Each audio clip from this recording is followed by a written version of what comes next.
I guess change up your place. And I don't necessarily mean like fucking hop in your car and drive 1,000 miles. I just mean like, if you feel anxious in the spot, like what if you move to a different spot? You know, I might feel anxious at the bottom of the hill, but maybe I won't think about it after I've hiked to the top. Good point. And in that journey, you've accomplished something. Sure. Hiked up the mountain. They say rock bottom's just the beginning of the climb. Damn. Very poetic. 10, 9, 8, 7, 6, 5, 4, 3, 2, 1, 0.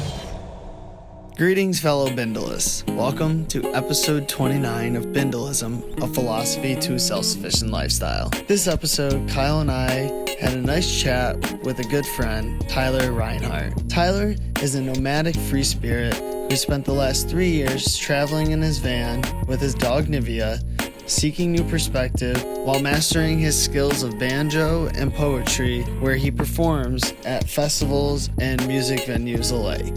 Tyler had a really cool story about life on the road, living life minimally, and not taking yourself too seriously. Tyler's stage name is Ramblin Rabbit. He has a very unique style of intertwining music, folk music, and poetry together in a seamless presentation that is honestly something that Kyle and I have never seen quite like it. You'll get a little taste of what I'm talking about at the end of this episode, so make sure to listen all the way through. Just wanted to say thank you to Tyler for being on the show and being such an awesome soul. We are really excited to see you perform at a lovely time in a few weeks at Snow Ridge, and hope that anyone who's listening might be interested in buying a ticket to come not only see you but see this festival. So if you guys are interested in that, please go to lovelytimefest.com and buy your tickets. I am telling you right now, you are not going to regret it. So without further ado, let's just get right into this one. It's a cool one, and I'm really excited to share it with all of you. This is episode 29 of BINDLISM with Tyler Rhinehart. Hope you enjoy.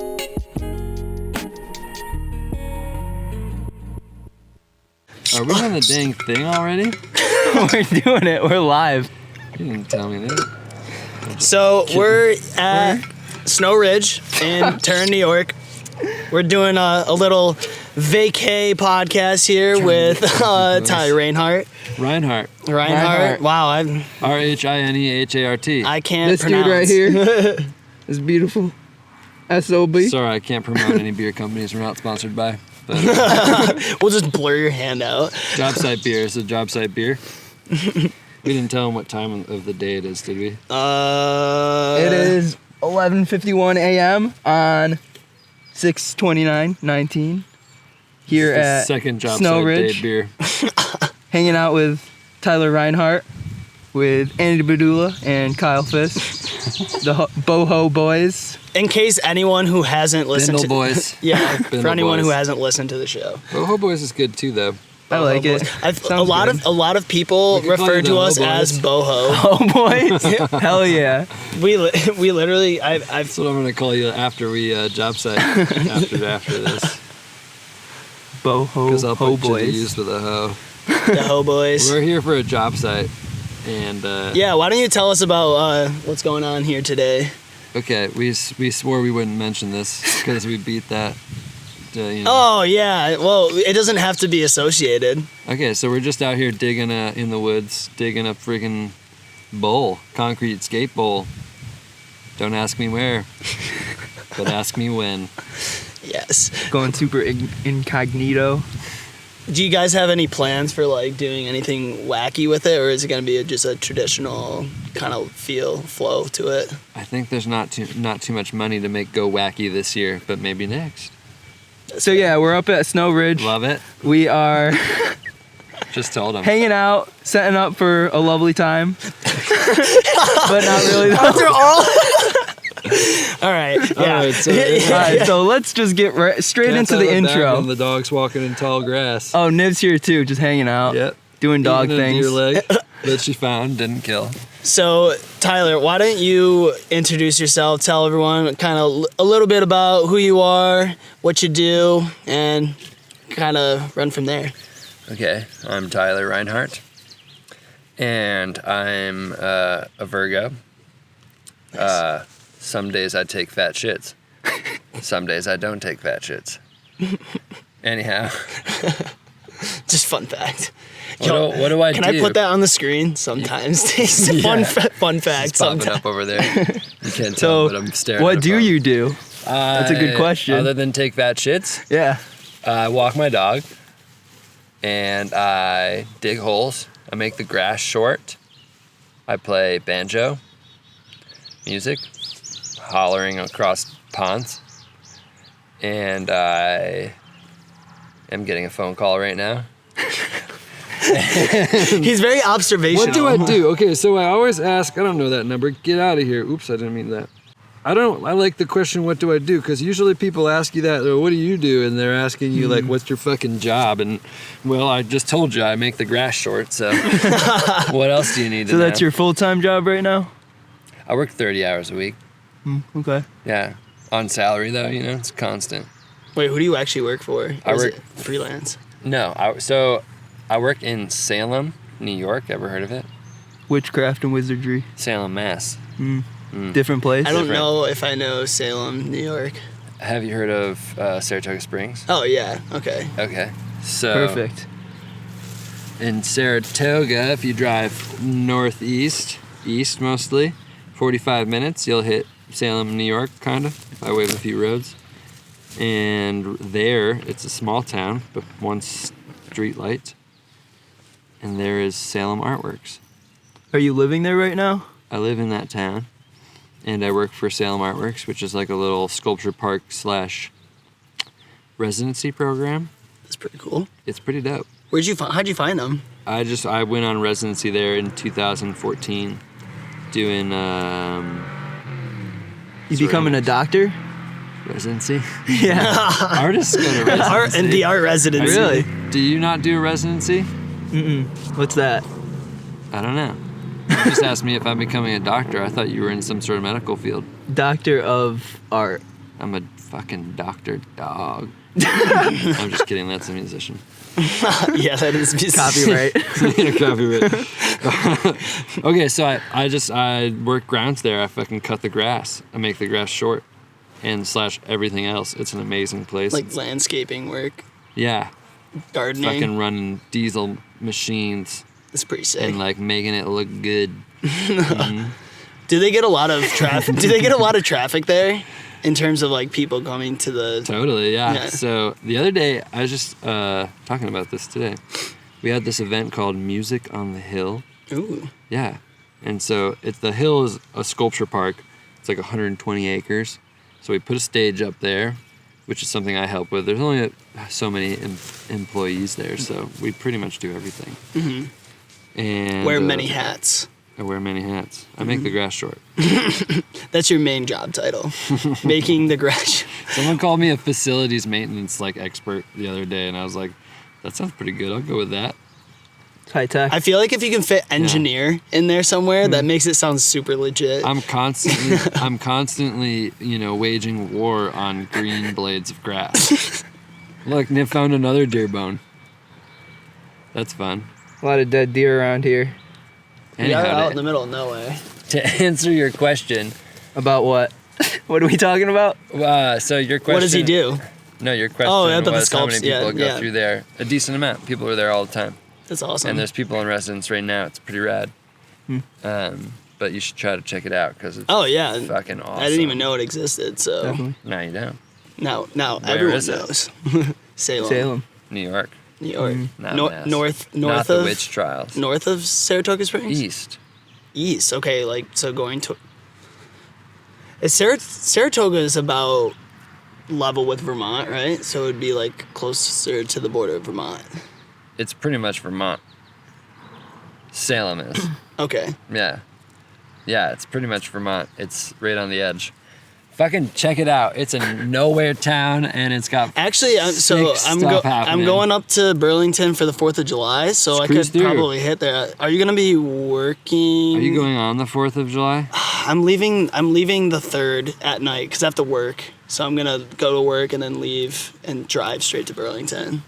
So I'll be there then. I think. I could hit it on the way back. Is it open on the weekends? Yeah. When are you coming back? Probably like that Sunday. Perfect. Awesome. Yeah. Hit me up. Yeah, word. I'll be there. That'll be fun. Yeah.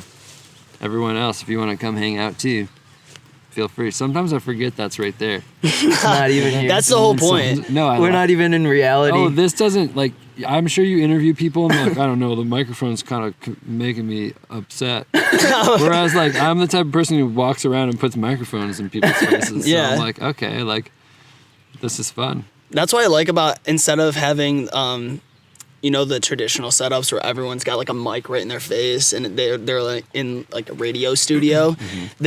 It sits in the middle, and after a while of talking, we're all making good eye contact, and it's a little bit below our chin line. Kind of forget about it. Perfect. Yeah. So it's more like we're just having a capturing the conversation. experience. Yeah. Yeah. From thin air. We're just shooting the shit with the boys, Shooting the shit. Eating on tall grass. Okay, ask me more specifically what I do, because So, I hate the questions. what kind of current projects are you working on? What is define projects? Come on, let's Like creative projects. Okay. Of any sort. I am playing music next week on the 6th at Salem Artworks after dinner. It's pretty good. What else am I doing? Kind of that. I'm kind of money-making mode right now, you know? Trying to find ways to Well, make just some coming cash. back from a long trip across the country, right? Sure, yeah. All of May I was traveling from Bend, Oregon to Syracuse, but by way of like LA and Albuquerque, and then like southern Colorado, and then across to Louisville, Kentucky. Louisville. How was that? I've never been to My bro Kentucky. lives there, so it's as good as it is hanging with my bro, which is always good. But like, I only see the places he wants to go because That's fair. I just kind of, by the time I'm getting there, got It's the there, end I of was your like, trip. I'm done. Yeah. You have a shower? Cool, thanks, brother. Brother. I don't get that when I'm driving around. So you have your own van that you use as Do you have your a name for it? your mobile home. I don't have a name for it, but everyone calls it the Rabbit. Yeah, I call it the van. What do you call yourself? I call myself Tyler. Do you have a stage name? I've been called Rabbit for a while, since I was like 20, but it's kind of faded out. And so I kind of grabbed that moniker as like a creative moniker. What's a moniker? Moniker's like you might call it a stage name, Oh, okay. but like you don't need to be a performer to have a different name or a different. It's like an identity. alias. Okay. So like you can look at like train culture, hobo, and like look at people's monikers and or their hobo names. They're not gonna usually. People don't normally go by their name. Their actual name, yeah. It's kind of like street names, or people. It's the nickname. Like Ice almost. Cube. Or like even if you like fucking hike the Appalachian Trail, like you're gonna get a trail name, and like people on the trail will just call you that. Right. Makes sense. Yeah. So people I put a rabbit on my van. This is what the point of the conversation. I put a rabbit on my van, and in black. I have a white van, and it's a black silhouette of a rabbit running. And so I've came up with the Instagram name of Ramblin_rabbit. That's a selfless plug right there. And He's in money making mode, folks. yeah. Heads on straight. I like you. I see you. Yeah. I work at a marketing Lil Uzi agency. Vert right there. Yeah. Fuck yeah. So that's what I guess I'm called for my music name. So I'm not certain that's what I want, but so far that's what it is. So Seems to be sticking. Yeah, maybe because like that's all anyone knows of it, you know. That's it's true. Like, it'll stick too if you like just decide to change it and keep rocking with it, right? I mean, think about the rapper Krispy Kreme, and then when he got in the copyright issues, he turned it to Froggy Fresh. Dude, how about And now he's fucking Puff Daddy, P Diddy. There's Yeah. probably more. I'm not that Yeah. I know of. I wonder how many of these people they actually I like like that we said both they said called rappers. themselves that, or if it was just given to them through the community. I mean, like, I think you have the right to change your name. You don't have any control over how your name is used. Yeah. Towards you. I feel that. Plus, at the end of the day, it's like you are making your creativity, your projects, whatever you're working on, as self-expression. Right. But the people who consume that kind of dictate certain aspects of it sometimes. And so something like a name can easily happen. I was reading something the other day that was like, it was saying something like, there's so many different versions of you because every person who like gets to know you or rather even meets you comes up with a version of you. So like, who are Whoa. you really? Because even you have a version of you that you think about, you know, but that might not be how like I think of myself one way, but I don't present that version of myself to this person because maybe I don't like them or yada yada. Who gives a shit? You It's brought up interesting. astrology. You're a Virgo, so there's like ideas in that realm of thinking where like you have like your sun self and then your shadow self, your like moon self, and like different parts of you come out at different times in the experience. I'm of your always life. rising, baby. Yeah. Sorry. Wait, So what would you consider your version of yourself? Aloof. Like ninja. No. Ninjas are like precise and strategic. Well, I suppose sometimes those are my attributes, but no, aloof. Sometimes there's things that I want that I don't go after, and sometimes there's things that I do that are Like wild card. not wild, but sometimes. That's pretty aloof of you. Yeah, exactly. I try to be straight to the point, but I also don't want to give it all away, you know? it's true. I think being somewhat of a mystery to people makes you more intriguing. Okay, so here's an illusion for you. When I like post to my Ramblin_rabbit Instagram account Plug too. without the G, Ramblin without the G.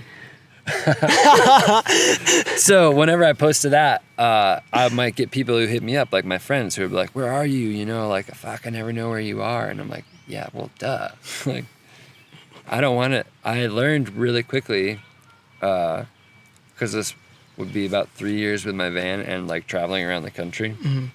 I learned really quickly that like how I post, and it's not that I don't want a footprint, you know, like I don't want a trail. Of Like any Instagram kind. post. Yeah, but like I also don't want to have to like when I travel, I don't always want to like stop and like see someone. Sorry, friends, but I love you. But sometimes there's other things I want to do, and so which I think everyone would suppose that to be pretty fair. Yeah, no, You're free to do whatever you want. It's Exactly. your life, and Right. it's not their trip; it's your trip, or Well, it's- your life, more or less. I think I stopped tripping and I started just moving around. Yeah. You know.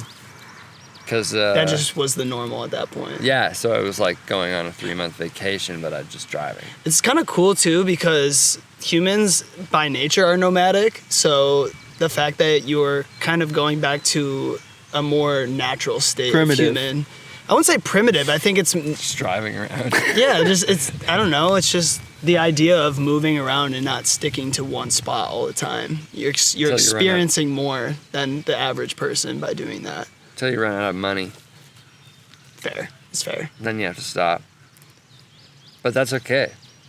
It's where Sometimes life takes you. Yeah, sometimes it's necessary. It must be dead over there because she keeps rolling in it.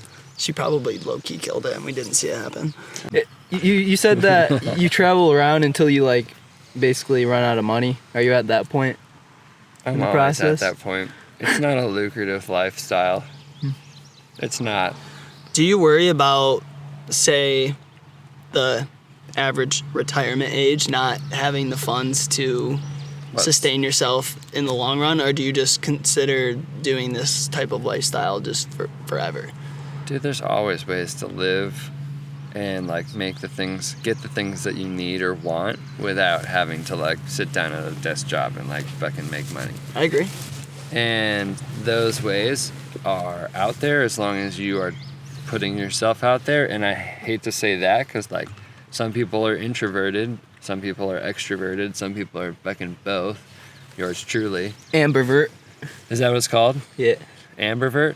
Ambivert. Ambivert. Some people are ambiverted. That's a fun one. That's pretty cool, actually. I didn't know that. And in that way, it's how you like, you know, make of every situation, right? So like when you're sort of here now more presently, you tend to interact with the folks that you're with or things that you're experiencing more presently. And I think if you are able to do that, like kind of live now, you're probably going to be a little less like of the negative mindset. Granted, sometimes I'm pessimistic, you know? I think No one's perfect. Yeah. Yeah, exactly, right? So like I've been learning how to like recognize those things and in those moments, and in learning that, I think it becomes reflexive. So after a while, you know, say traveling, you're moving around so much, when you're just kind of moving around, you get the experience. Like if you're just like national park, you get the experience, but when you just like kind of stop, you get to like delve in more. Reflect. Reflect, but like if I'm just passing through a place, even if I'm there for a week, unless you're really out there and like fucking meeting people, You're not getting. you're just kind of passing through. So the point is, you know, coming back to your retirement age thing, I swear I'll get there. That's okay. No, I just like to. I'm just reminding myself of where we have come.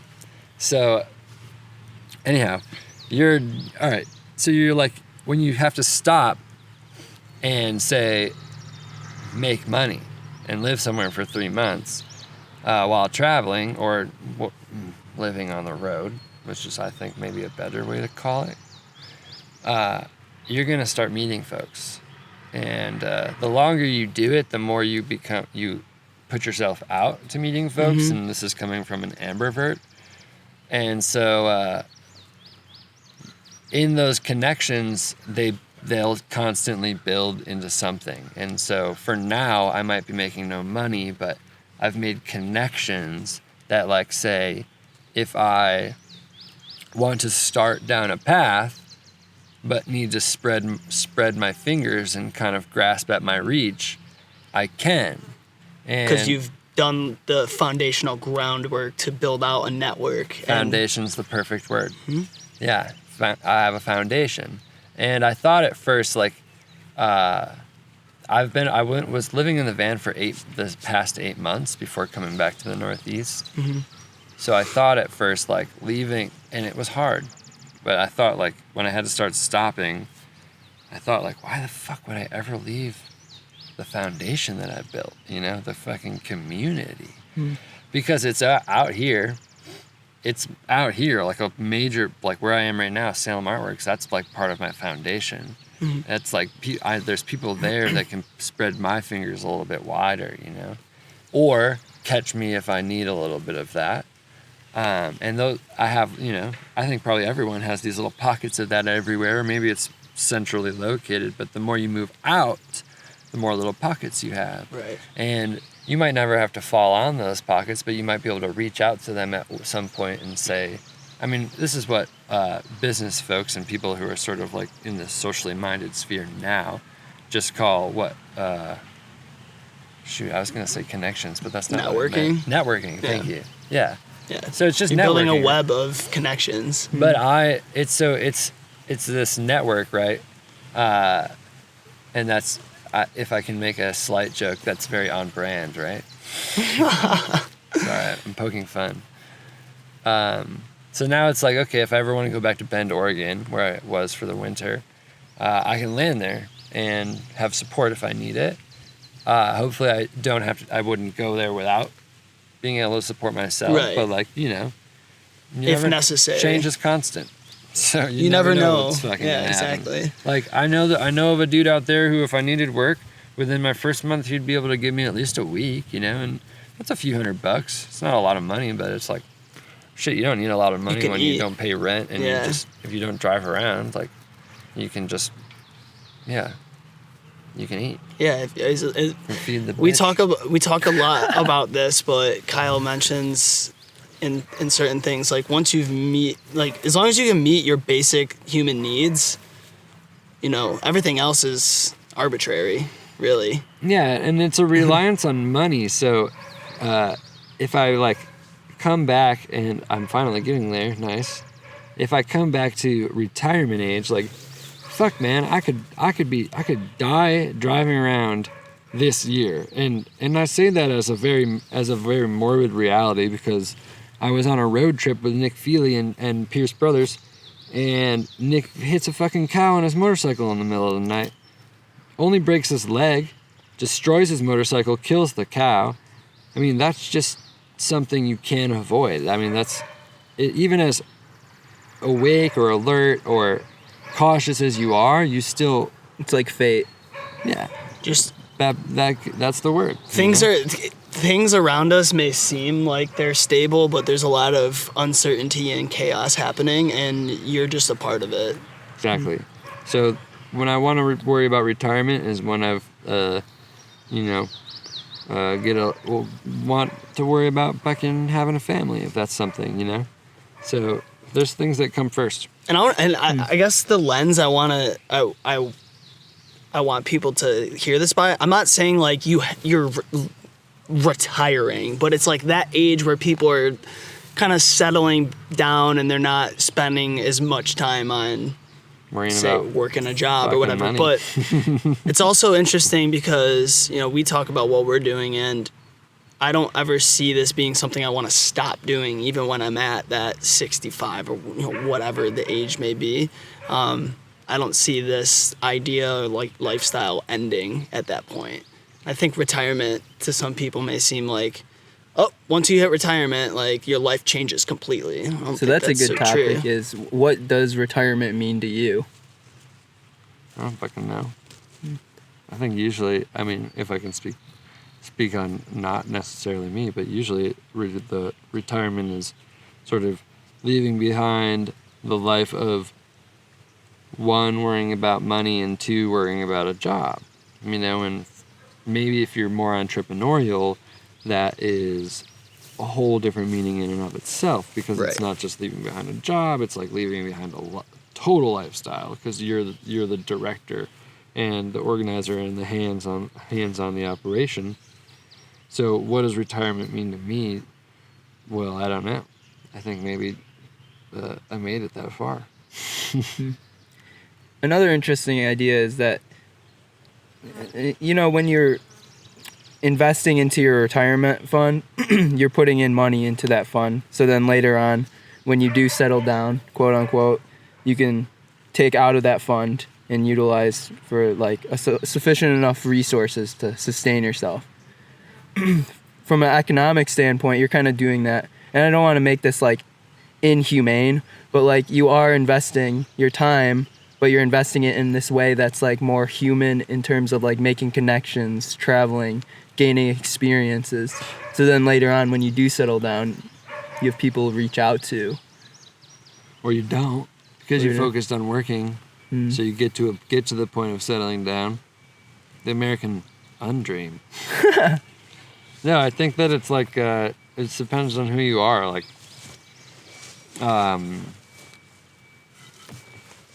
yeah. So it depends on who you are.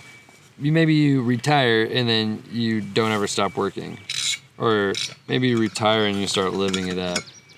And it's all about how you reflect on your own years. Like if you're full of regret of not like going and traveling, then maybe you wasted your time, your earlier years. But if you're of the mindset that isn't with regret, then maybe you're more optimistic and you're like, fuck yeah, I've got money, I've got time, I'm gonna go travel. And I would call it you're living your life now. in the moment. Yeah, and like, that's the aspiration, I think, right? Like, at least mine. Like, I don't really wanna. I'm down to have, to be forward thinking and sort of have the mindset of like save my money, mostly because like I think you can live life without spending a shit ton of money. Yeah. It's because I've been doing it. Yeah. But you know, I think Can't make it there. something like a retirement per se, or the traditional idea of retirement, kind of revolves around this idea that a lot of, especially with capitalism, consumerism, we live in excess a lot. right? And so you have to, if you want to continue to live in excess, you need the resources in the future when you're not working a job, because you're older and you don't have the energy and whatnot. There's obvious reasons for why people stop working at that later in their life. It's just not, you don't have the same energy that you had when you were 20 years old and you can fucking stay up till 4 a.m, sleep 3 hours, and then work a 10-hour shift, you know? Mm-hmm. So It's But- interesting because you're like combining these two ideologies of like conservatism and being liberal with your time. You're like, you realize that you only need a certain amount of resources, and the excess that you have is not spent on trying to get more money or like spend more money, but it's like trying to use your time to utilize, whether it be creative or networking or I mean, shit, man. Sometimes I don't do shit with my time. But like that's informative too. Just, When- sit and do nothing next what do to you, the river. what kind of things do you do when you're just kind of looking to chill, relax? kicking it. You know, when all the noise and everything, and you're just like alone with your dog, or maybe she's out running around, you're just kind of alone with your thoughts. It's like a dating profile. Well, I like long walks on the beach. Which, who doesn't? You know? That's If majestic. you don't, it's probably because you've never done it or you're afraid of water. Anyway. I like long walks on the beach. I like reading books, playing music. What kind of books do you like? I don't know. Are you more of just a Thoughtful? curious mind? Any type of information could be intriguing to you? I think I read more now than I ever used to, so when I say I don't know, it's just like I'm Just reading. big, yeah. Yeah. Currently reading Lonesome Dove, Western fiction. Fiction Western, I don't know which way that goes. I've read Homage to Catalonia by George Orwell, a historical account of the Spanish Civil War. Fuck, dude. Do you keep the books, or is it more like you just get it and then you let it off? Some are loaned, some are bought. Most are bought. And, yeah, I kind of pass them along. Just kind of like, I haven't put any in like a little free library or anything, but usually I find someone eventually who Has might need interest. yeah. Yeah. One that I've totally passed along is The Wisdom of Insecurity by Alan Watts. Alan the Wisdom, Watts? Alan Watts. Yeah. The Wisdom We of know Alan Insecurity Watts. in the Age of Anxiety is the full title. And if some of those people are listening, then they know. Because they've gotten it.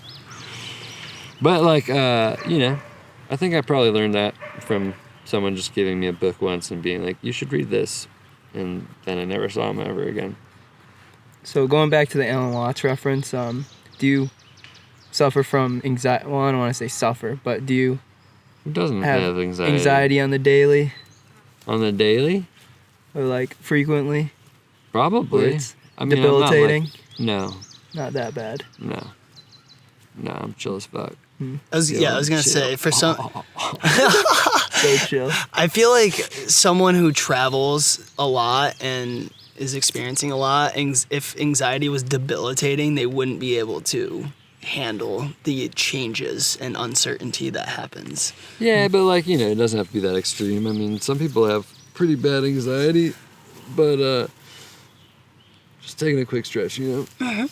Some people have bad anxiety but can still manage it, you know? It's true. So, yeah, I don't think that. We- I think my anxiety has affected me while on the road, but not I don't think it's something that curbs me by any means. Like, never has, never will kind of thing? I mean, I've had, like, in my past, like, little personal freakouts where I'm like, what the fuck? Yeah. But, like, sometimes it comes out of nowhere, and sometimes it would just kind of be, like, a lot of energy ramped up towards a certain thing. So, like, first time I ever went on the road, I was talking to my homie on the phone, and I was like, fucking like, holy shit, dude. I don't know what I'm doing. And I'm like packing the last bag and like, but it's just being anxious, you know? And I would have worked through it without being on the phone with my homie, but you know, shout out the BFG. And yeah, dude, whatever. I just think like, just keep moving through it all. If I get sad, I say it like I'm sad. You know, I don't say that I'm sad. I'm just sad. Try not to like suppress it. Just be like open about it. Let it come and go. I like Everything does. I like to think I've heard this from a couple people just during my like learnings of mindset building and stuff. And one thing is that people tend to say I am sad or I am happy, but like you yourself are not. You are not an emotion. The emotion is like a fleeting state of being. So to say I am happy, it's more like you're exuding happiness. Instead of letting it define you. Yeah, exactly. So something like anxiety, you're not saying I am anxietal, you're experiencing anxiety.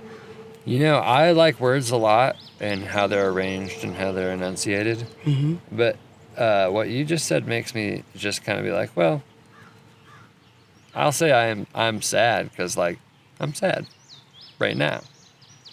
So you see it as like a temporary state of mind. I just allow it and don't really see it as anything at all. I'm just sad. I'm happy. But I don't think about that stuff. At least most of the time. Like when I'm happy, I don't ever tell myself I'm happy. And so then if I ask myself if I'm happy, I might come up with the idea that like maybe I'm not, you know? But if I ask myself that I'm happy and I say, well, maybe I'm not, I'm sure I'll be proved wrong very shortly, you know? Because like I'll be happy eventually. Mm-hmm. Maybe a moment later after that thought. You never know. So it's like a optimistic point of view? I don't have words to define it, I don't think. You just let it go. Yeah, I think allowing it is just like allow it. I think it's something like that... allow yourself to be who you are, too. Like, yeah. If you want to talk about suppressing emotions, then it's like the same thing as like suppressing your identity, right? Like, I am my emotions. Okay, maybe I can form an opinion. Like, I am my emotions, but like they don't define me. So like... So maybe that what I said, maybe it would be more helpful for someone who has tendencies to let their emotions define them. Sure. To think of it in a different lens to... The quote-unquote sad boy. Angsty teen. Hey, shout out Deco character. Yeah. So we live in this day and age where mental health is more aware in the general culture. Sure. Would you say that's accurate? I would say that's accurate, but I also am within the culture. So like, can I say that's accurate? I don't know. Because you're not suffering I'm from within these. the sphere. You know, like if I think about, okay, yes. Accurate. Okay. So if we're saying that, yes, we are in a generation of angst and anxiety, would you give any advice as far as how you, like coming from your experience, and if you were to give advice for someone else that's suffering from this anxiety, what would you say?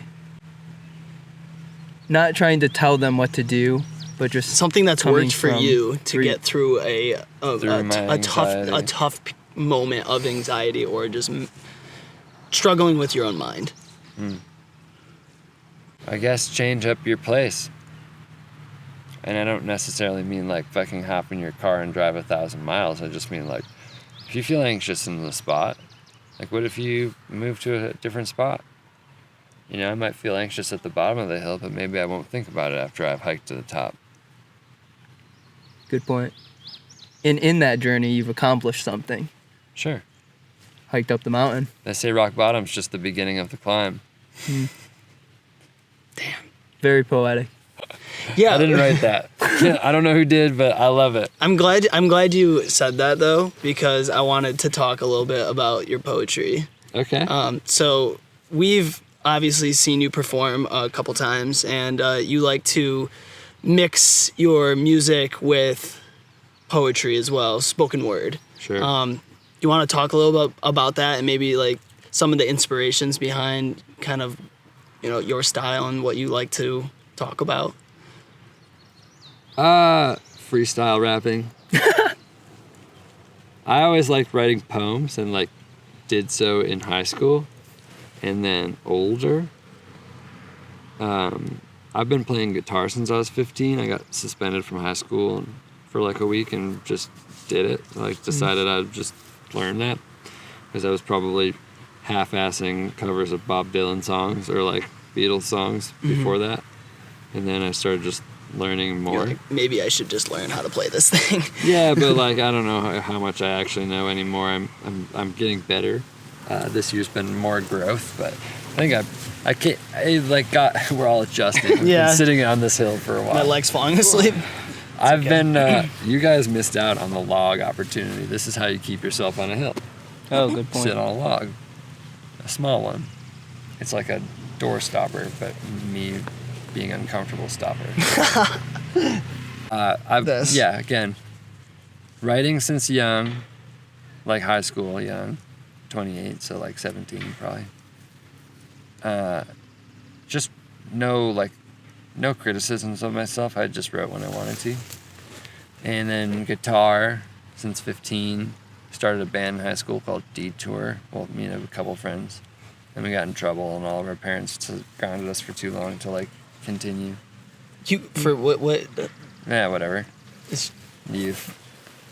fair. Nothing serious, but youth. And so then I get to college, and I'm just making music, writing. I've just found a notebook or songbook from those times. Actually, there's a lot of really bad songs in there. It's nice. But it's inspiration, because I wrote differently then, and just let my mind say things. Even if I was copycatting, it was just whatever. And so then I get to college, and halfway through college, I meet my friend Jordy, and at the same time met like Brandon Strauss and Nick Feely and like a bunch of other people. This whole crew of folks who were like hanging out, and we would all like hang out and freestyle rap over beats. Brandon was like becoming like Brandon Strauss, the rapper, and that was sick. Like it like drove like our age's culture. Like we were all into streetwear fashion and like just fucking everything was a lot of fun. That's interesting. Yeah. Knowing you now, would not picture Streetwear fashion? the Tyler of that. Look at this age. hat, bud. I bought this. It's a Decades hat, and I bought it at Better before they closed. Dude, this is tight. It says Trail on it, but like that's the point, right? Because like streetwear is copying other things. We're all copying things. We're just a big old mirror, aren't we? We're a byproduct of everything around us. Yeah, but there's still someone there directing the mirror, right? And that's who we are. It's true. We're just like, hey, I like that, and maybe I'll break the glass here, and I like that, and break it again. Anyway, until we're all like turned into like how It's just a how I giant imagine collage. flies see with their eye. You just see so many Conglomerate. Yeah, so many Different lenses. ideas. we're all faceted. So we're freestyle rapping in our living rooms, day after day after day. We got really good at it, like all of us did, and something I continue on. I still do it, but like doing that, like thinking of words on the fly, and whether it's flows or not, you're just like trying to get shit out of your mouth and out of your mind through your mouth and over the beat in rhythm or in some sort of like something that There's like layers to it. that feels and sounds good. Yeah. And shit. Then I start applying that to my music, and so you got poetry and freestyle poetry and guitar playing, and I can't say that I've done any of it like consciously. Like where I am now is just a product of being comfortable performing, because I don't play guitar and sing songs in my room and start like shouting improv poetry over my Right. songs. Sometimes I do, but I think that's me. And probably a lot of my friends know of this with me is like, I'll just make up a song like around a campfire, you know, and that's, if you were there and you heard that song, but that's it, you know. And my friend Katie, I always ask her to remind me what these like 4 lines were from 2 songs that she wrote in her phone once, and so I always forget them. One of them's like, I'm the sediment you have on your sill after the flood or something like that, but that was just like a freestyle line off of a song that like no one will ever hear again. But you like that line particularly to keep it? I think I remembered it, so now my memory is more and more skewed because I've talked to her about it before. Okay. So I remembered it when she told it to me, and I remembered liking it in the moment. And It's like struck a chord with you. well, it's just, you know, now that I have the more memories about it, it's just, of course, sticking around. So when you're performing Yeah. on stage, is it all still freestyle? You never like plan anything out or anything? I try to plan out songs. I've been developing my style more. In Bend, when I lived in Bend from, I guess I got there like December 6th, 7th maybe. Bend, Oregon, that is, and then stayed until the end of April. I left on May 1st, and I went to an open mic starting like the beginning of January. I'd go every Tuesday. It was called Storytellers Open Mic, run by Bill Powers at the Crow's Feet Commons. So if you're ever there on a Tuesday, fucking go. It is so good. It's always crowded. There's a list of 12 people. The list pretty much fills up. In the summertime, fills up like at 5. And in the wintertime, or rather like once it got warm, I noticed the list would fill up quick. But in the wintertime, it was a little slower. So like, How long are these events? it was like 6 to 8, but usually ran over to like 9, just because like 12 people, 10 minutes, basically 2 songs. Sometimes people talk a little more, and you know, it's not strict to it. You get your 2 songs and you go. And the people who work at the cafe, it's like they sell beer and coffee and stuff, Okay. and have some munchie foods. But the people who work at the cafe are usually down with it. So since, dude, I've been playing a lot in front of people and talking. I don't have a lot of material, so I learned more and more like the art of actually being on a stage and performing for other people, kind of claiming your space. Like, Yeah. no matter how much people like your music, they might like other aspects. And in May, I was driving through California, and I was seeing my friends in the Central Coast, in Atascadero or like Morro Bay area. If you've ever been, it's beautiful. But my homie has a cider house. His Ooh. family owns a cider house called Bristol's Cider. And one day, him and I were just driving from inland to the beach to walk the dogs, and he had to bartend that night. And so I had thought it the day before, but he just opened up and was like, dude, you want to play some music tonight? Like from 6 to 8? Like 2 hours of music. It's a dude. long set. Yeah, so I learned also, like, I've learned to like expand a song and not just be strict form, but also like I got to practice like straight up like soul performer stage performance and for 2 hours, and it was fun. You know, I messed up a bit, but it was Did like you a not- crowd of like 8 people. Were you not? You basically just were like, sure, and then you just had to go do it that night. No, I was like, planning? fuck yeah, dude. I had that thought yesterday. You know, I was stoked, and I was stoked too because I hadn't played any music for him yet. Oh, nice. And so he's one of my friends who we've bonded through a lot of things, rock climbing being one, but like also like music is very important in both of our lives. So it's been, yeah, it was a lot of fun. He gave me the criticism afterwards, or rather the opinion that people thought they liked my talking. But I had a heckler. Yes. I'm very okay. stoked on that. So what? Yeah, what she said, you should stick to playing music when I was Wow. talking. And the best part was Interesting. I was telling a story about Richie Bowen's joke that he made up he told us one night, not while he was performing, like while we were hanging out. And we told him to keep it a one-liner, so this is a Richie Bowen joke. Is it for hecklers? No. Oh, okay. But this is what I got heckled about, telling the story about this joke. Okay. How many guys does it take to change a light bulb walk into a bar?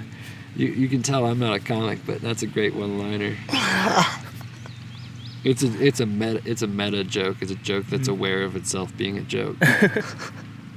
That's deep, man. Yeah, it's funny. It doesn't make most people laugh, I don't think. Because they don't. The people who do hear it and get it, like in that moment, are like usually like, "That's fucked up." Like, how'd you do that to me? Can I have some of your water? Yeah. Cool. What's the largest crowd that you've performed for? Thank you. I don't know. I never counted. The open mic would get to be a lot of people, but so that was separated like one main room, but you could still hear it in other parts. And there's probably like 20 people in the main room. Okay. I don't know if anyone else in the building was listening, but I would say your Lovely Time set had a decent amount. probably one of the bigger ones, I would guess. I was really thrilled for that, to be I honest. want to say at most 30 people, but I don't even think that many. Do you remember the first time performing? High school. Did you have any like Super angst? nervous. Yeah. Yeah, super nervous. Well, it's in front of all your peers too. Yeah, and I didn't really know the songs. Everyone was just getting used to it, but like you see some of your other friends who were like killing it, and you're like, oof. True. And we were covering songs, and it's hard to remember cover songs. It's not my words, you know? Have you ever performed? I'm actually curious, because... You just pointed out. I've done a speech. I've done 2 or 3 speeches. But other than that, no. Nothing musically. Interesting. What kind of speeches? I'm gonna interview you. I was salutatorian, so I did that. And then I did a speech for this like benefit. Heck yeah. But it was all already typed up, and it was my own like thoughts and stuff. Yeah, but if you know it well enough, you don't even need to read it. I guess I didn't know my own life well enough. Well, even if you did that. I have terrible memory. If I were to cite back to a story that happened like a couple of years ago, I wouldn't be able to. I don't know what it is. I just like zone out. That's fine. I'm more future focused. That's fine. It's Yeah. like getting rid of your shit. You just gotta get rid of it. Mm. All baggage in the end anyway. You know, the more you remember, the more you annoy your grandchildren when you're fucking 80. Back in my time. Shit, I don't want to talk about This is that the shit. 4th time you told us today. Yeah. I feel like it gets to That's that just called point. dementia. It's just it's a matter of fact, you know? Yeah, I'm pretty blunt. I've seen you perform two or Yeah. 3 times, Tyler, Yeah. at this point. Yeah, you saw it at Hannah's and A Lovely Time? Probably 2. Yeah. And I really enjoy the freeform and how you make it transition in this like very casual, like laid back. Like you just start talking and then you get into song form from the talk. Yeah. And it's just very, very like gradual. And it's not like set where it's like, okay, now I'm going to sing this song. And here's another Set- song. Yeah. This one's called... Yeah, You make it very genuine. cool. So I dig it. I'm a fan. Sick. I like it too. I like that style. I think it's folk artistry, you know, like Hell yeah. but like folk music, like someone standing on the stage and they're just talking the whole fucking time. And like some people are just playing the whole time, but they're just talking, you know. It's poetic. Yeah, but it's good practice Yeah. for like, you know. I also I see the way you perform as a way of diversifying why like someone should potentially not that they should listen to you, but why someone might want to listen to you over someone else, Right. because it's not the same as everyone else. It's very unique. It's not forced. I don't know anyone else who has a performance or a set that is like yours. Cool. Yeah. Hell yeah. Yeah. They're gassing you up. No, sick, bro. Pushing like- my vanity buttons, bro. For real though, I gotta say, like you go on there and you showcase your personality and like what makes you you. Yeah, And cool. it's not just like you're showcasing your talent, but you're like trying to incorporate all of these different facets of what makes you you, and you can get that sense of like Niv. Is Charlie down there? Wait, can you see her in the screen? Damn it! I wish you could see her. I know, Niv is right here. And She's hiding laying in the high grass. We're not telling you podcasters, we're telling the YouTubers and the Instagrammers. Hopefully we just use that bit. Yes. Remember, Ramblin_rabbit, no G. Ding. Followed. I'm in money making mode. You should get a shirt that says that. Money making mode? Free marketing right here. Yeah. At Ramblin_rabbit. No G. Yeah, Ramblin_rabbit. I feel like you guys were kind of like hinting at earlier that, okay, so I have been traveling like for the last 3 years a lot. And I've totally said it throughout too, but it's not like and we're joking about money making mode. It's not like a thing that I want to do for money. Like I watched 2 of my really great friends do it, and they're from Argentina, they're from Buenos Aires, and they're traveling around the United States in a dope Toyota Sea Breeze. And when I met them, and they're fucking phenomenal, but they were kind of doing it like to fund it. They use that as their business. Mm-hmm. And more power to anyone who does that shit, because to do that, to like live a lifestyle of like fucking any day is another day, I would never be able to be that business oriented. But they were.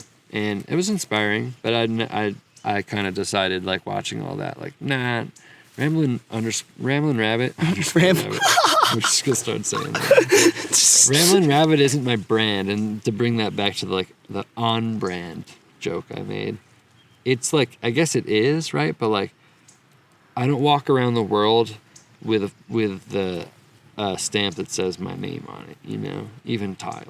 Mm-hmm. You got to get to know me to know it. And so, like, when I actually get to know folks, like, I'm at Salem Artworks right now. So when I get to know folks there, which I meet a group of strangers and then live with them for 2 months, and then they're gone. And then I'll meet another group of strangers the second half of the summer, and then they're gone. Like, when, like, one of those people follows me on Instagram, I'm like, holy shit, how'd you find my Instagram? Because I'm not telling you I'm Ramblin_rabbit. But then, like, oh, duh, Tyler, like Instagram does all that shit, algorithms and shit. Yeah, you just type in Tyler, and it's gonna give you, like... So even though it blows my mind, I'm not trying to make money off of it. People literally ask me all the time, like, I would have just met someone, and I find them on social media where you're using a handle that's not your name. And they're like, how'd you find me? I'm like, I literally just typed your name in. Instagram because told it's me. in your bio, right? So if you don't have it in your bio, then who the fuck knows? Yeah. I mean, if you're really trying to not be found, you know? No, if I was trying not to be found, I would not use Instagram. Fair. Yeah. It's just a part of you, like your aloofness Yeah. through Instagram. Yeah, It's like you're there, but yeah, like again with my Instagram, like I don't want you to know where I am, so that way you don't fucking hit me up when I'm trying to do my thing, and then I'm like, oh shoot, I feel guilty because I gotta get back to you and tell you like, yeah, not this time around. Yeah, I feel that. It's actually a nice strategy to have, because then it puts the ball in your court all the time. Yeah, but it's also the intention isn't to avoid people. Right. It's to just like not live under the cape of, oh, I saw that on Instagram, you know, like, I know what you've been doing because I saw that on Instagram. And you don't know what I've been doing. I took a picture of a toothbrush, a dude with a toothbrush and a cigarette pack in his breast pocket of his plaid flannel, right? I love that photo. Why? Because it's really funny, two things together, like one freshens and one fucking destroys. And then two, you don't know where I am. You know, and That's a good point. If you're in the know, if you can see the background and like, then yeah, maybe, but I don't geotag places that are beautiful. I don't geotag shit because you go find it yourself. And that's not me trying to be like mean, but like, go find it yourself. Like, don't hit up Instagram. Don't live and through be the like, lens of someone else. I just think like, okay, you geotag this beautiful waterfall. Someone's gonna be like, oh, that waterfall's beautiful because they saw it. Now they know where to go. Instead of like going exploring, they go to that place. And unfortunately, I can't put like a number on it, but unfortunately that means more people are going to go to that place. Like at Havasu Falls. And then it loses its like hidden gem kind of flavor to it. Yeah. Like I think it's, what's it called? Havasu Falls or something like that? I'm forgetting. Oops. It's not called that at all. Don't go to this waterfall. No, I'm just kidding. Like the more traffic that place has, the more this tribe can like benefit from that economy, the tourist economy, because most places eventually rely on tourist economy, I think. I mean, shit, Salem, New York doesn't have much of an economy. It's a tiny little town. So how do you bring money into your area if people are always passing through? Well, you give them reasons to stop. Tourist economy, I think. Don't call me an economist, but I would barely count. something of that. Sounds like it's something pretty of that common take, sense. Yeah. Exactly. So like, I don't know. I'm always worried about like the sort of environmental side of things, and like I'm not gonna geotag something and show you where it is because you're gonna go and fuck it up. It's like a natural preserve, and you just get swamped with people, kind of thing. Well, Or it's not. So I have friends or who. it's just like a place that's unregulated. I have friends who do True. abandoned building photography. Yeah. And they don't geotag because it's illegal. Right. But two, when you geotag, everyone else that does abandoned building photography goes to that spot, blows it up, and then they like maximize the security on the building so no one can use it. Everybody who's doing abandoned building photography is already like, the market's flooded. It's like, sorry guys, but you might make great photographs, but everyone goes there. Yeah. That's why you see all that graffiti. Right. So it's something like that. It's like exploring and finding places that may not have been found yet, and that's the same effect. Like by not showcasing your work all the time, you get to enjoy that and let someone else find it, maybe. Right.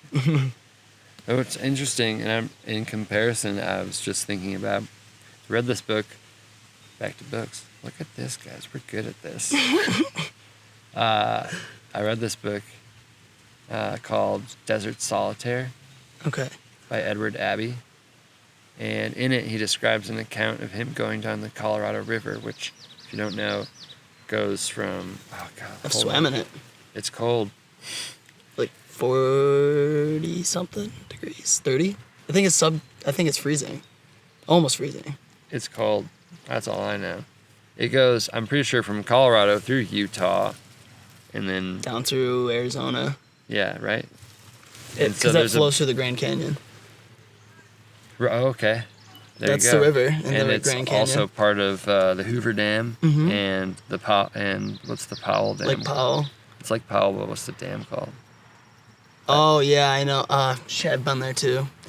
So I don't know the dam's name, but Lake Powell. Yeah. So Edward Abbey goes cruising down the Colorado River with his companion in a raft or two, and they're just floating along, eating. You can read this in the book, of course, too. But anyhow, I cut myself off too. This is your show. Yeah, they don't call me Ramblin' Rabbit. No one calls me that. So they're going along and they're describing all these canyons, slot canyons, places they're experiencing. They're in this amazing river canyon.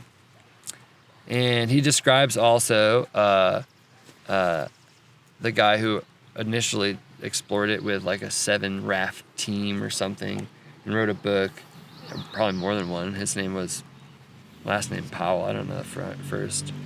Anyhow, he's describing how beautiful Powell made it seem, and then seeing it for his own eyes, like Powell being like the guy who saw this and explored it all. But Edward Abbey's going down. He's like, I might be one of the last people to see some of these things because they're building this dam and they're advertising it for like recreation, but it's for fucking water for cities that were built in deserts. So it's just kind of funny that you would build a dam and then name it after the guy who explored all those beautiful places that you'll never get to see ever again because they're underwater. But then you get something like geotagging, where it's like you might go out and explore this beautiful place that maybe you never know about unless you talk to a local or you like got some weird knowledge and like got a map and went. But then you geotag it and now everyone goes. So it's just like building the dam. Geotags are the dam. It's never going to be. People are the flood. The more traffic that goes through a place, it does change the environment in which that original place is going to be in the future. Well, it turns into an environment that like now has to either be protected or be lost, you know? And like there's no funding for that. I mean, our administration, presidential administration right now doesn't put funding towards that. Instead, they take it away and then allow other shit to happen. Mm-hmm. So, or like totally decrease actually protected areas. So then what? It changes everything, but. So even something like politics plays a big part in this idea of not geotagging, in a sense. Environmental conservation. Because in the bigger scale, the people who have the power aren't even protecting it. So by you doing that, you're making a small effort to protect a place of nature that people haven't had their hands on yet. Exactly. I do what I can. That's actually a really cool. I feel like people always wonder, oh, well, I'm just one person. I can't make that much of a difference. But something as simple as that, the more you like analyze it, I'm realizing like, wow, something as simple as not geotagging something could actually have a bigger impact than you'd think. Well, I think you make it at least the difference of yourself, right? If you only put in effort, that it's an effort that you can do. And no matter how if you put in any effort at all, you're making the difference that you would not have made otherwise, right? And you're putting in the effort of thinking about it. Right. And raising awareness. Right. As long as you talk about it, you know. Some people might not even take a second thought, you know? Yeah. And they might be doing it and not understand the negative consequences to their actions. And they might think it's harmless. Yeah, and what's interesting too is you can use the same platform that can like ruin a place by sending people there, to at least influencing people to a general area. You can use that same platform to do the opposite, And I was thinking about something that I saw on Instagram. A friend of mine made a post about single-use plastic bags, and he said that, but he started his post out as I don't normally post about this or talk about this, but I've been to all these beautiful places and I always see plastic bags tied up in trees and bushes and other shit. And oh man, I was really proud that he's using his platform. He has a wide reach, I think. I mean, not like an intentional Instagram profile reach, but like he has a lot of friends in a lot of different places who probably think similarly or differently. It doesn't matter. So either you're preaching to the choir or not, you're using your platform. But I think you can use your platform and to talk about something that you've never talked about. And this kind of goes out to the folks who might be reserved to to the thought of wanting to contribute but not knowing how to contribute, or rather how to use their voice in their opinion, with their opinion. I think you can use your Instagram platform, or your platform being your body, to say, hey, think about the amount of plastic bags you use daily and how you can reduce that waste, you know? And if you're in a situation that there is that waste, and it's and though maybe unnecessary, inescapable, like some places you can't buy beer in a convenience store without walking out with that beer in a plastic bag or whatever. Right. That's a law or something. Yeah. So use your platform and say those things like, hey, let's be conscious about our plastic use, and plastic bags in particular are something that I've seen while traveling. It's stuck in these beautiful places. Like you're looking at this beautiful ocean, then all of a sudden, boom, big ass pile of plastic bags. You can say that and not be afraid to say that. That ties into the whole extrovert introvert thing, and where if an introvert wants to get their voice out and be heard, they're able to, and it's not like they have to go on stage and talk to like 100 people to be heard. Like it's still reaching the same amount of people potentially, but it's through this like introverted platform, which is Instagram or YouTube. Well, I think the introvert too might also say like, I don't normally post this, and I think that's okay to go out of your norm if you're like, well, Passionate enough about it. for any issue. But I'm always on the side of the environment.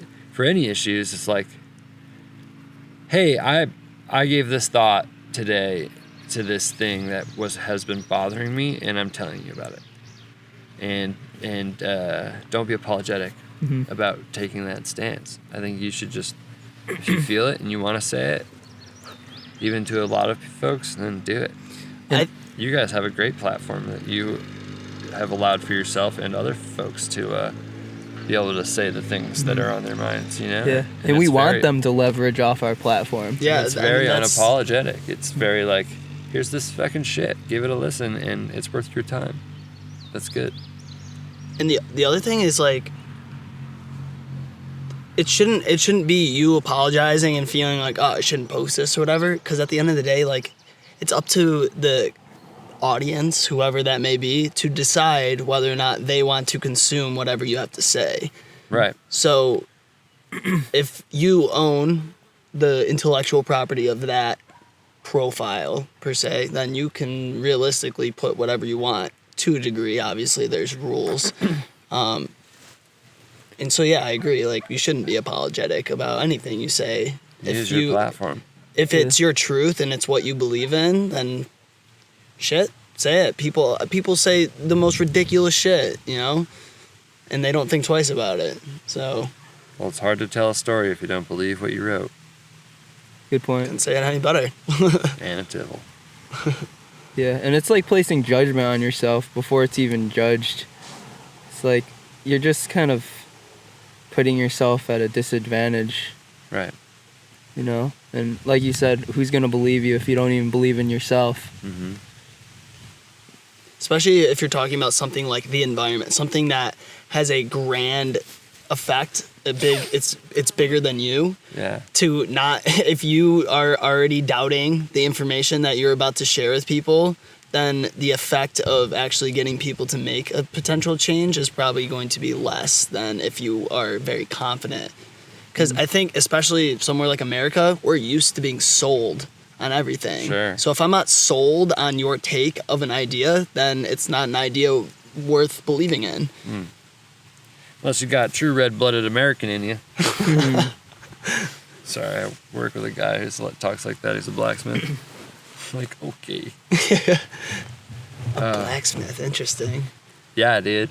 That's an interesting. Not lost.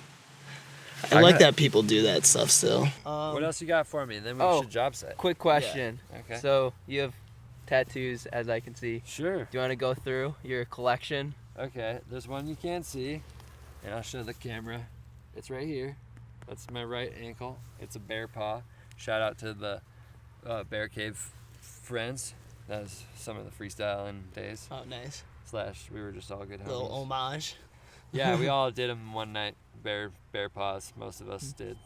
Side note, you're inspiring me to start freestyle rapping. It's a lot of by the fun. way. Yeah. Don't take yourself too seriously. Yeah. I have a Unless tendency you're- to do that. Unless you're really good. I mean, sometimes I was rapping for some of my friends the other day, and they were like, "Yeah, my friend Paul, he's a fucking critic for sure." He said to my friend Sam, "Yeah, I said, Sam, I think I rapped for them for like 20 minutes, just playing pool and nonstop rapping." And he's like, "Yeah, I think I liked about 10 minutes." I was like, "Oh, sick, 10 minutes." Dude, that's a lot of rapping. That's like half an album. Well, that's wow. What? Who are you? Gosh. Anyhow, he was like, yeah, little bits here and there. Okay, so that bear paw tattoo, and then I have, oh god, stabbing cabin days, which are always an arrow on one calf, and then on the same spot on the other, a little dagger. Wait, stabbing cabin, is that like fucking in a cabin? Or like killing someone in a cabin? No, just like it's a cabin in the woods, and we humorously call it stabbing Stabbing, cabin. yeah. Alright. We chop trees down with axes before Okay. breakfast. Can't have breakfast before chopping a tree down. Because you have to make a fire. No, because you gotta do work to earn your food. Oh, Earn your okay. keep. Job Yes. site. Job site. I have an F-16 on my left knee. That was my Like the airplane? like a camera aperture. Hmm. That was probably my first like real tattoo. And then I've got this play pause on my other knee, which is like a reference to video, sound, whatever. Play pause. but- Multimedia. Yeah, work a while, quit a while, work a while again. Play pause, baby. I got my paw, my maw, and my paw on my elbows. Ooh, nice. My friend Chase Winkler did those. And this is my friend Zach Clemens stick and poke. And what else I got? Oh, this is I like that one a a lot. picture of illustration ink. done by Boris Artsy Bayshiff. He's a 1920s surrealist illustrator. And I worked at Syracuse University's museum, like photographing and archiving all of their work. And they have like 40,000 artworks, and I don't know how many I did, but this is one of them. And I was like, holy shit, that's great. So I took a picture, and then like 2 years later got it tattooed. And then I think the only other one is my concept freckle, which I also got at the stabbing cabin, and me and 3 other people have them. Concept freckle? What does that mean? That's just what I call it. It's the LFOD freckle, or just a freckle. It's just Like a fake freckle? Or yeah, was it's it a tattoo. Hmm. Yeah, it's just quite literally a dot. a beauty mark? Or An ink art. an An ink dot. cancer. Can- I think that's all of them. Yeah, Nice. I don't have any more yet. I want to get bleeding hearts on my other bicep. Little I like- Word I or like the- actual? the flower. Hmm. Yeah. I really like the symmetry that you have going on with Oh it. yeah, I can't do like this one. I've been having trouble not being balanced. But I Yeah. don't have any money to balance it. So, but I also want to get drink water right here. You could get a shooting sleeve. What does that mean? You know, like The fake in ones? NBA they have a like shooting sleeve just to like balance it out. Oh. Is that what Uh, they're just- for? For shooting. I have no idea what those are for, to be honest. Maybe they just maybe they have like tendonitis or something. They need to like put. It's compression- literally like a loose cloth. Oh, I thought they were like. I mean, it's like do you know like the dry fit material? Yeah. It's literally that, just in a sleeve. It's fashion. There's no purpose for it. It's fashion. Yeah. Aesthetic. Yeah. Yeah. So since we're An hour and we're like an 20. hour and 20 in. Okay, closing So- remarks. Yeah, Let's I jump want to set. know. I want to know about what stuff you have coming up that you're excited about, any shows that you're playing, stuff like that. Sure. And I also want, if you're up for it, ending with either a little tune or a Freestyle rap. Freestyle rap. or a poem of some sort, Okay. if Sure. you don't mind. Yeah, well, I don't have any instruments, so I would have to just sing, which is possible. Okay, I'll answer the question first. Yeah. I'm playing at Salem Artworks on July 6th. A small set for probably only the folks who are going to be there. And then a lovely time on July 26th, 27th, right? 27th, 28th? Yeah, that weekend. Yeah. That weekend. 27th is for sure one of the days. And I play that Saturday. I play on the Croc Rock, possibly unplugged. Probably unplugged. Anyhow, Unclothed. I'll have to be Maybe. there to find out. Hey. Business mind. Yeah. Staying aloof about it all. Yeah. And then I think on August 17th at Salem Artworks, they have this thing called Music on the Hill. There's like a bigger band playing, but they wanted an opener. So I think I'm going to be the opener. It's not totally set, but I think, yeah, that could be like, talk about most people I've ever played for, that could be like potentially over 100 folks. Yeah. My friend yesterday was like, there could be like 200 people there, and I'm like, I don't know. But you never know. That'd be cool. So that would be kind of cool. That's about it. I don't have any plans for recording yet or anything. I like just kind of going with it.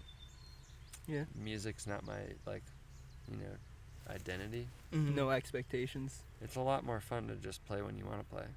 I like that. Yeah. But, like, maybe. I mean, it's been a constant, so art is always a constant. I'm always thinking, I'm always knowing. True. Thinking, knowing. I feel like creative Mantra. insights and just like art and having like spur of the moment like ideas, you can't really plan for them. It's like you live your life, you experience, and then just randomly you get these. Well, you're reacting, I think. Yeah. I'm reacting. Do you feel that you're more sensing and reacting, or more intuitive and like knowing what to do, as opposed to reacting to the environment around you? Well, reacting could be Thinking, intuitive. knowing. Yeah. Yeah, that's what I was going to say. It's like the difference between being pragmatic and intuitive. I'm very pragmatic. I get it from my father. But In what way? I don't know. I just know at the times where I'm just like, yeah, I've seen my dad do something like that before. Oh, okay. And anyhow, You're a craftsman too. You're good at. sure. Yeah, someone asked me the other day, when did I get good at wood? Just meaning like, when did I start? And I'm like, I don't know, dude. I've been building things since I was allowed use of scrap wood and hand tools. So, yeah. It's a good side note. Yeah, right? Yeah. I like building shit. Hmm. But I try not to make too many things. I keep piling them up and then I don't have anything to do with them. Yeah. So I'm being more intentional with that. That's a good thing. Less stuff. Yeah. I like that theme that's been in this. Oh, in yeah, this, in that's this, in this conversation. Minimal living, baby. I mean, van life teaches you that for sure, but like also just moving around a lot. Like, you don't think about any of the shit you left behind, so when you come back to it, you're like, oh, I got all this shit. And some people react differently to that. Maybe they're like, hell yeah, back to my home where all my comforts are. Me, I'm like, yeah, I've got a lot of stuff. Mhm. I still do. It's a burden. I'm like almost. renting a storage unit, and like, what for? Well, I know what for. Like, I got records and tools and stuff in there, but snowboards and... Okay. You want a So- little tidbit of music too? Before Or a poem or yeah. since I know you've plugged yourself like 1,000 times. 1,000 times, just one last time so no one forgets where they can find you if you want them to find you. I'm Tyler Rhinehart. On Instagram at Ramblin_rabbit. Ramblin being without the G. And I also do like a SoundCloud. I think I'm Rambling with the G, Ramblin Rabbit Radio, all one word on SoundCloud. Different times of my life, figuring out that part of the identity, the rambling part. Rambling. G or no G? On SoundCloud, Rambling with a G, Rabbit Radio. Rambling. It's just like to be or not to be. G or not to. Oh, gotcha. G or not Well, I to G. clarified anyhow. I think maybe it helped people because I do stutter. I'm just trying to give you another plug. Yeah. I love that. Yeah. Sneak them in. Here's some money under the table. A couple of dollars. Buy now. No. I don't have much. Click the like button. Can I give you grass in exchange? Yeah, it's a bartering system here. I'll give you bananas for this art video. Tom Sherman. Cool. Yeah, and that's Cool. SoundCloud's the only place that you have That I have recorded music. yeah. I'll put the links in the description so people can get to it easier. That'll help them. So I'll plug even more. Plugs, baby. I'm like an outlet. And that helps in terms of my job. I do search engine optimization. People will be able to find you easier. Plugging himself right there. I love it. It's my job. Ladies, What does this world come to? ladies, he stands about 5'9". He's 5'10", that's close 5'10", dirty blonde hair, clean kept to the side. What's your astrological sign? I'm a Sagittarius. He's a Sagittarius, a rising Leo. I have no idea what that last part means. I've just made it up. But anyhow. Okay, what's next? We're gonna do that. You want? Yeah, me to pick a tune or something that you want to showcase. I feel like we don't. That's something that Never we done haven't it. really done in the show, and I feel like I want to start adding that. I Is should have brought a guitar. a little showcase. We Do you didn't have think your about guitar it. with you? No, Oh, I've got job site tools: shovels, hose, rakes, excavator, Nick Feely. it's up to you, man. This I is gotta. I don't know. whatever you think Okay, would let's make do sense. the freestyle part. That's funny. Wait, We need. I can beatbox. You want me Sure, to you can give me make a a beat. little? Let's try to keep on rhythm now, shall we? Yeah. What are you feeling tempo wise? Dude, you do the thing. I'll do the thing. All right. What do you feel? You feel what you gotta feel. Feel the breeze and the grass and your leg hair. Let's go. Maybe you both can get involved. Yeah. Let me start. Let me Going on start the grass beat. blades? Let me start the beat. If you have any idea of something that sounds good with it, you can add it, and then once you feel it, and we'll go until you stop, I guess. I can clap. Little hi-hat going. Yo, these are the whitest kids you know. The boho hobos trying to get something. I'm actually other than Asian. low. That's fucking good. That's so good. All right, now. Maybe That's so I good. should include myself in that. I'm one of the boho hobos now that I've Yeah, once you're on the show, joined it's the crew. Yeah, we're part of it. Did you want more than that? We kind of got a good All right. joke in there, and then it was like kind of perfect. Do you have Actually, one? Asian. Yes, you are. You have these poems that you do in your shows and stuff. Can you do one that's maybe shorter, on the shorter side? Oh, that I'll would be do a good way you to want a little end it improv off. poetry set. Swoon us. Someone read an Instagram caption the other day. I did read that. Swoon the lovelies. Come one, Had a lovely time. come one, come all, lovely people.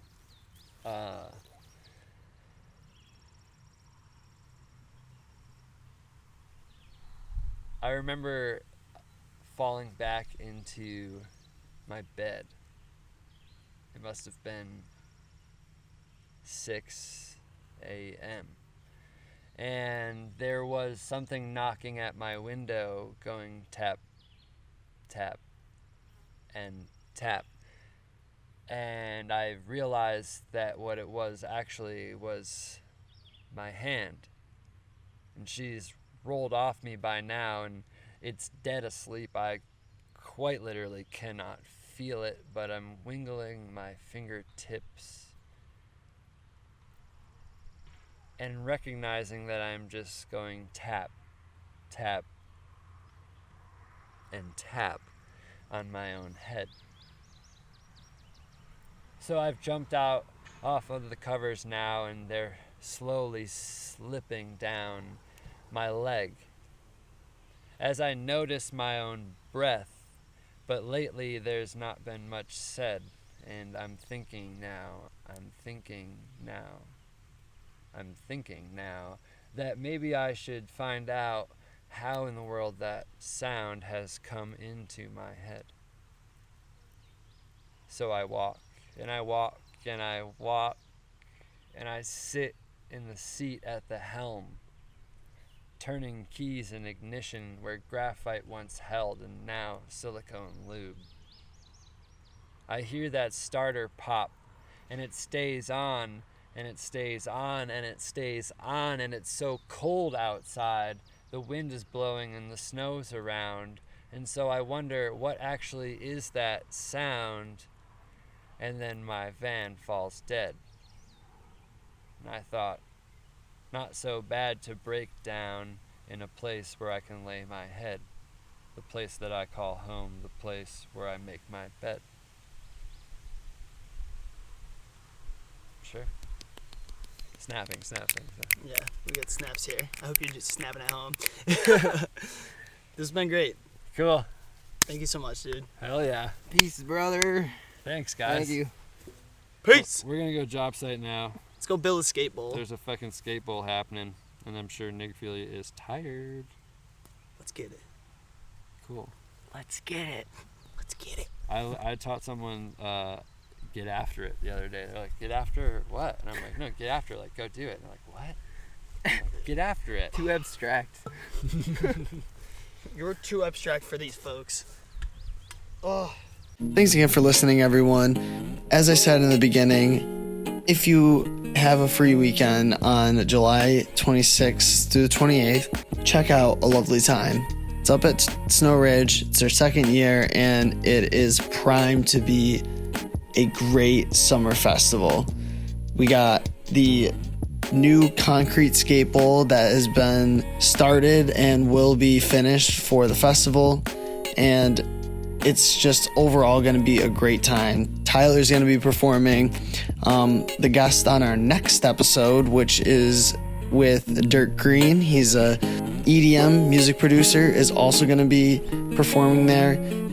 It's a great collective, and it's something that we've been talking about a lot through our podcast, and so there was ever a better time to look into it and potentially buy a ticket, it would be right now. I know you guys won't regret it if you decide to go, so we hope to see you there.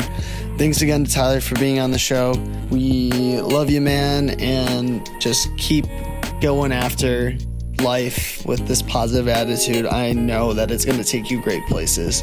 If you haven't already and you're new to the show, give this podcast a subscribe. That way you'll be notified every time we post a new episode. If you have a second, we'd love for you to leave a review. It's just a great way for us to kind of fit into the algorithm that is Spotify and Apple Podcasts, and hopefully get found by people who are looking for new podcasts to listen to. If you don't know who we are Boho Hobo.